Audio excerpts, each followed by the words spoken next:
As you know, about 2 years ago, Glenn Youngkin, a Republican, ran in Virginia on a pretty simple notion. Parents should have a say in their children's education. In fact, they're the primary stakeholder.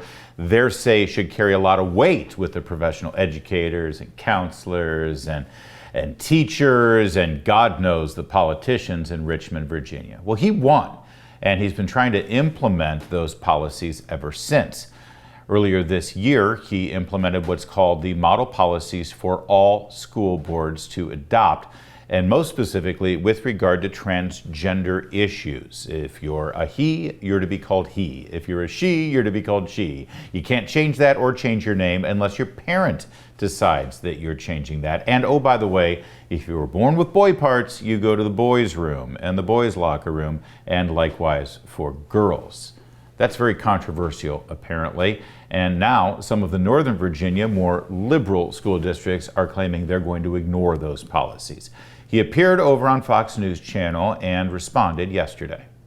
These are the exact same school systems that fought us on allowing parents to decide whether children wear a mask or whether sexually explicit materials could be removed from the curriculum, or that schools were going to stay shut for a long period of time, unnecessarily long, which resulted in massive learning loss. And these school districts will, in fact, comply with the law because it is the law and they don't have a choice. They will comply. It's the law. They don't have a choice. Okay, how's this going to play out? Laura Hanford joins us now. She is a parents' rights advocate, and she used to serve on a committee that reported to the Fairfax County School Board. Specifically, that committee was about sex education and family life issues, right?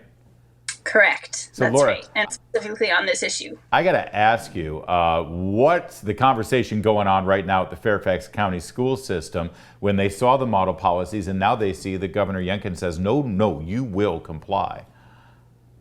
Well, I would like to be a fly on the wall in some of those conversations, quite honestly, because I think it's great that he's laying down the law, so to speak, like that, because Fairfax County has just ignored essentially the law in Virginia on parents being the ones who are rightfully in charge of directing their children's health and education. Yeah. They've just kind of bypassed that entirely for the last several years. They've been working their way towards that. So this is, in my book, this is really long overdue, and it's wonderful. Do you know the mechanics of this, though? This is the Virginia Board of Education, Department of Education, that has gone through a whole public process. They've had committee hearings. They've created these model policies.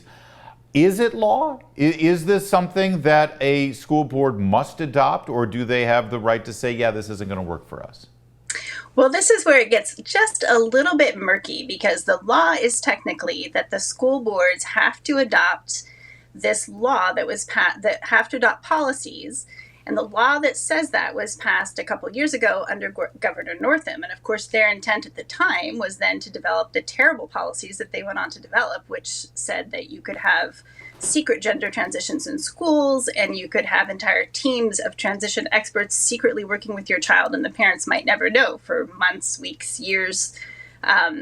So that was their intent. That was back when the assembly was fully Democratic held. And of course, when Governor Youngkin came in, that was a big issue, because not only because of the parents there, but what was interesting in the way the law was written was that it essentially says, it gives aspects of what school boards have to adopt. And they're supposed to follow the model policies or some version thereof. So it's a little bit murky. School boards in Virginia have more leeway than school boards in some other parts of the country. What is not murky at all is the fact that Virginia law and federal law is very clear on parental rights.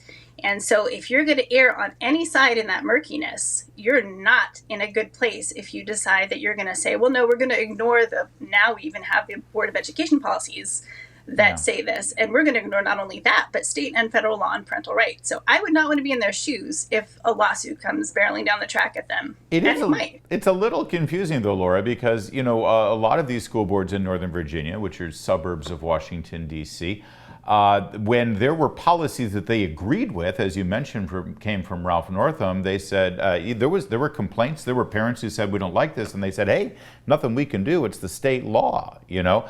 But now suddenly the state law says to go the other way. And by the way, I would argue that we have a Republican governor and a Republican majority in the House of Delegates because of those policies. Because parents said, oh, it's the law, it's coming from Richmond, then we're going to throw the bums out. And now these very same school boards are saying, to hell with you, Youngkin, we're not going to follow the law. Well, this isn't the only time they've actually flat out lied about in Fairfax County. I got involved in this in 2015. That was when the Fairfax County School Board suddenly passed a policy that included transgender students. And they passed changes that they had been working on for 2 years quietly on the Fairfax Sex Ed Committee, which I then later was appointed to.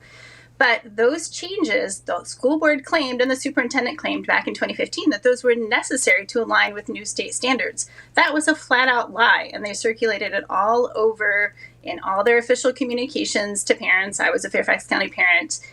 So they like to play fast and loose with the facts when it suits them. Yeah. But this time, the facts are really not on their side. So it will be, it needs to catch up with them. They've been ignoring parents. They've been doing stuff secretly behind parents' backs. It needs to stop. This is an important conversation, first of all, because it's happening in the D.C. area, so that gets a lot of national attention. Also, Glenn Youngkin, who's spearheading this, he's on people's shorts lists right now as a potential running mate for the Republican nominee, or some people are saying he's still a candidate for president, possibly, depending on how he does in the off-year elections this November in Virginia. So the way this plays out is important. It's also important for so many other states that are facing very similar fights right now, Laura.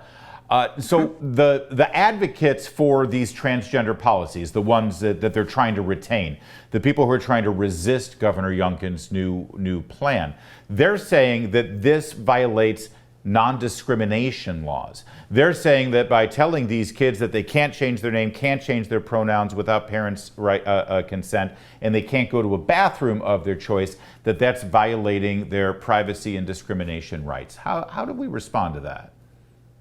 Well, the simple answer is that they're not adults, they're minors. And so they are, just by definition, under the care of their parents.